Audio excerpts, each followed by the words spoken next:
If you are planning a hospital birth and wondering, can I actually say no to procedures during labor? This video is for you. Because maybe you have heard people talk about cervical checks, IVs, continuous monitoring, Pitocin, breaking your water, epidurals, coach pushing, or other hospital routines. And now you're thinking, wait, do I get a choice? Or maybe you are worried that if you say no, ask questions, or need more time, everyone will think you're being difficult. Here's the reframe. You are allowed to ask questions about your care. You are allowed to understand what is being recommended. And in many situations, you are allowed to say yes or no. Ask for more time or ask what your options are. But this does not mean ignoring safety or treating your care team like they are the enemy. It means participating in your care. So in this video, I want to walk you through what it can look like to say no, ask questions, and make informed decisions during labor without feeling like you have to fight your birth team. I'm Breezy Birth, certified doula and childbirth educator, and I help families feel more calm, confident, and supported through pregnancy, birth, and postpartum. First, yes, you are a person with consent. This is so important. When you walk into the hospital, you are not handing over your body. You are still the person giving birth. That means you deserve explanations. You deserve respectful communication. You deserve to know what is happening, what is recommended, and why.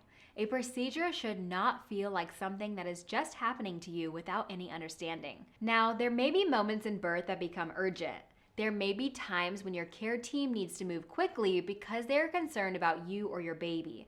But even then, you still deserve as much communication as possible. A simple phrase you can use is, "Can you tell me what you are doing before you do it?" Another one is, "Can you help me understand why this is being recommended?" Those phrases are not rude. They are clear.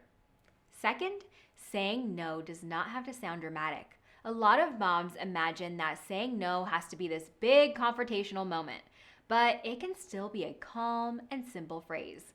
You can say, "No, thank you." You can say, "I do not want that right now." You can say, "I would like to wait."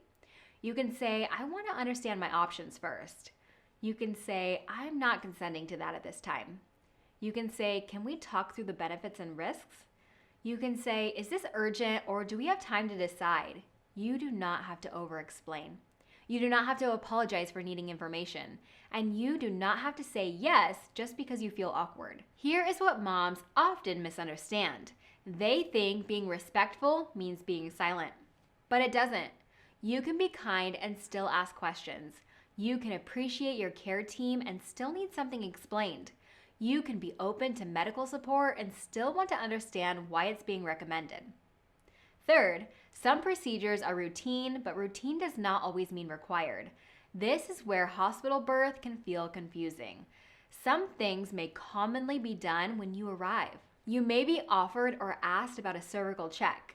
You may be placed on monitors. You may be asked to have an IV or saline lock. You may be asked about pain medication. Later in labor, someone may recommend breaking your water, starting Pitocin, changing positions, limiting food or fluids, or pushing in a certain way.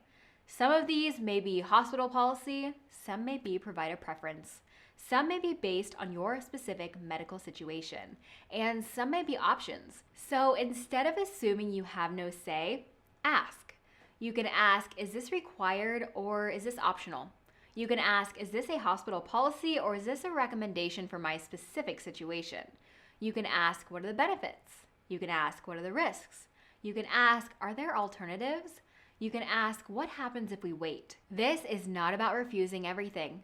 It is about understanding what category you are in. Is this routine? Is this recommended because of something happening right now? Is this urgent? Is this optional? Those answers help you make a more informed decision. Fourth, use your brain. Brain is a simple decision-making tool you can use during labor. B stands for benefits. R stands for risks. A stands for alternatives. I stands for instinct. N stands for nothing or next step. So if a procedure is recommended, you can ask, what are the benefits of doing this right now? What are the risks in my situation? Are there any alternatives? What does my intuition say after hearing this information? What happens if we do nothing right now? Or what happens if we wait for the next step? You do not have to ask every single question every single time. Sometimes labor is moving quickly. Sometimes you may only need one question.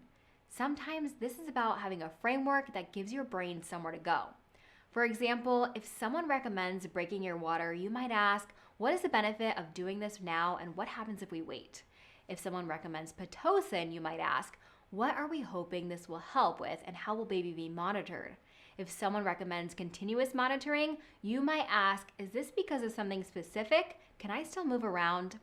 And if someone recommends a C-section, you might ask, can you help me understand what makes this necessary and is this urgent? This is not medical advice.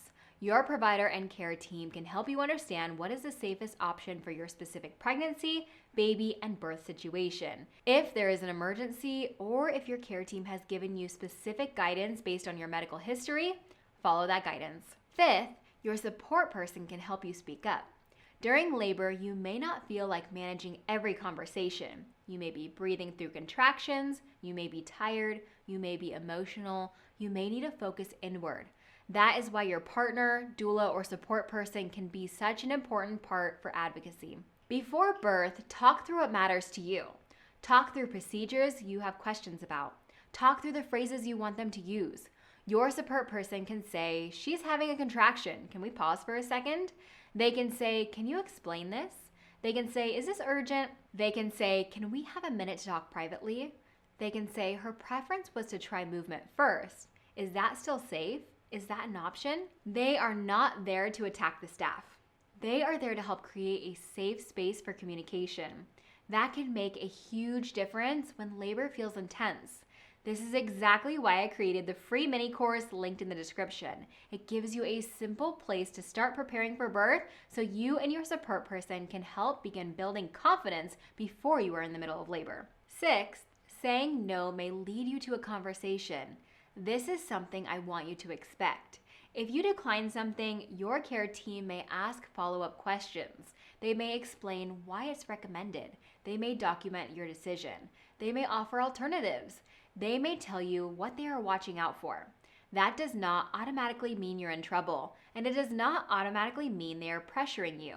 Sometimes it is part of making sure you understand the recommendation and the possible risks. You can stay calm and say, I understand that this is your recommendation. I would like to ask a few questions before deciding. Or, I hear the concern, can you tell me what signs would make this more urgent? Or, I am open to discussing it again if something changes. That keeps the conversation respectful and clear. You are allowed to say no, and your care team is allowed to explain their recommendation. The goal is not a power struggle. The goal is informed decision making. Seventh, prepare before labor so you are not learning consent in the middle of contractions. This is one of the most practical things you can do. At one of your prenatal visits, you can ask your provider, what procedures are routine when I arrive in labor? What choices do I have around monitoring? How often do you recommend cervical checks? What situations might lead to Pitocin? What is your approach to breaking someone's water? How might you support a patient who wants to labor in different positions? What should I know about consent at this hospital? These questions are not dramatic. They are preparation, and they can tell you a lot about how your provider communicates. You can also put a simple line in your birth preferences that says, please explain procedures and ask for consent before touching me or beginning interventions whenever possible. That is clear, that is respectful, that is reasonable. So can you say no to hospital procedures during labor? In many situations, yes. You can ask questions, you can pause, you can request more information. You can ask about the benefits, risks, and alternatives. You can decline something. You can change your mind. You can ask for your support person. You can ask for a minute to think. And you can also listen carefully when your care team is concerned about safety. Both things can be true. You can respect medical guidance and still use your voice. You can be flexible and still informed at the same time. You can be kind and still have boundaries. You can be supported without surrendering your right to understand what's happening to your body. Birth may not unfold exactly the way you imagined, but when you know how to ask questions and participate in decisions, you are less likely to feel like things are just happening around you. You become part of the conversation, and that is a much more grounded way to enter birth. If you want a simple place to start preparing for birth, take the free mini course linked in the description. It will help you start building the confidence, tools, and support you need for a calmer, more prepared birth. Thanks for being here. I'll see you in the next video.